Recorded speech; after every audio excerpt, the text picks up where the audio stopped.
बॉलीवुड की और हॉलीवुड की मूवी में आपने कई बार आत्माओं के बारे में सुना होगा, जिसको देखकर अच्छे अच्छे लोग डर जाते हैं। आत्माओं के अलग अलग नाम हैं, कोई इसे रूह बोलता है, कोई आत्मा और अंग्रेज लोग सोल। आज मैं आपको इस बारे में साइंस और रिलीजन के ढंग से समझाने की कोशिश करूँगा। तो हे यूट्यूब पीपल, मेरा नाम है फैक्टमैन और आपका स्वागत है मेरे यूट्यूब चैनल पर, जहाँ हम ज्ञान बांटते रहते हैं। तो आइए बिना किसी देरी के शुरू करते हैं।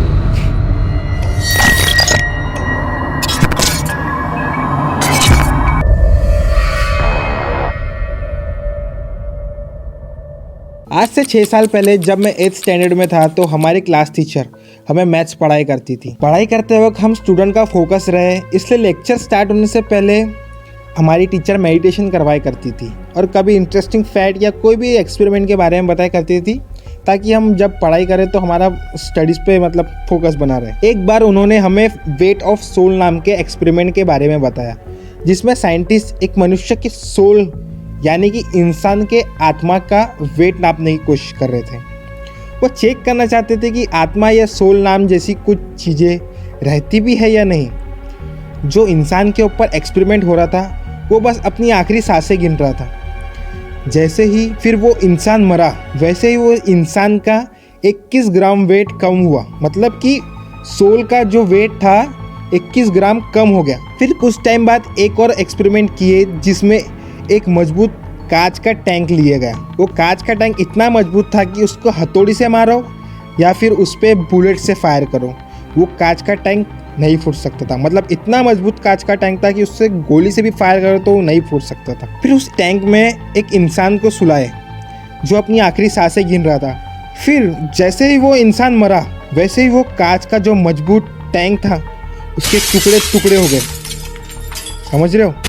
टुकड़े टुकड़े मतलब इतनी ताकत थी उस सोल को बाहर जाने के लिए कि वो पूरा टैंक ही फूट गया, मतलब उसके टुकड़े टुकड़े हो गए। शायद सोल को बाहर निकलने से कोई शक्ति रोक ही नहीं सकती। साइंटिस्टों का मानना है कि हमारी बॉडी के अंदर एक एनर्जी होती है, जो एनर्जी हर कहीं होती है, पूरे ब्रह्मांड में फैली होती है। वही एनर्जी को ना कभी पैदा किया जा सकता है, मतलब बनाया नहीं जा सकता एनर्जी को, और ना ही इसको ख़त्म किया जा सकता है।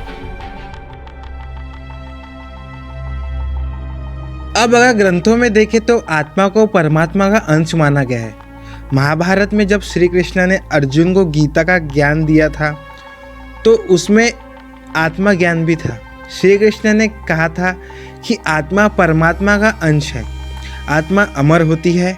आत्मा को ना तो मारा जा सकता है, ना ही उसमें छेद किया जा सकता है, ना ही उसे पानी से भिगाया जा सकता है, और ना ही उसे धूप में सुखाया जा सकता है। जैसे इंसान अपने पुराने कपड़े को छोड़कर नए कपड़े पहनते हैं, वैसे ही इंसान के मरने के बाद आत्मा एक शरीर को छोड़कर दूसरे शरीर बदलती रहती है, जब तक उसे मोक्ष प्राप्त नहीं हो जाता। शरीर तो एक यंत्र के जैसा होता है, जैसे कि रथ में घोड़े हैं, चक्के हैं, रथ को चलाने के लिए लगाम लगाई है, और रथ को चलाने के लिए एक मनुष्य की ज़रूरत होती है, जिससे वो रथ को चला सके और कंट्रोल कर सके। उसी तरह हमारा शरीर है।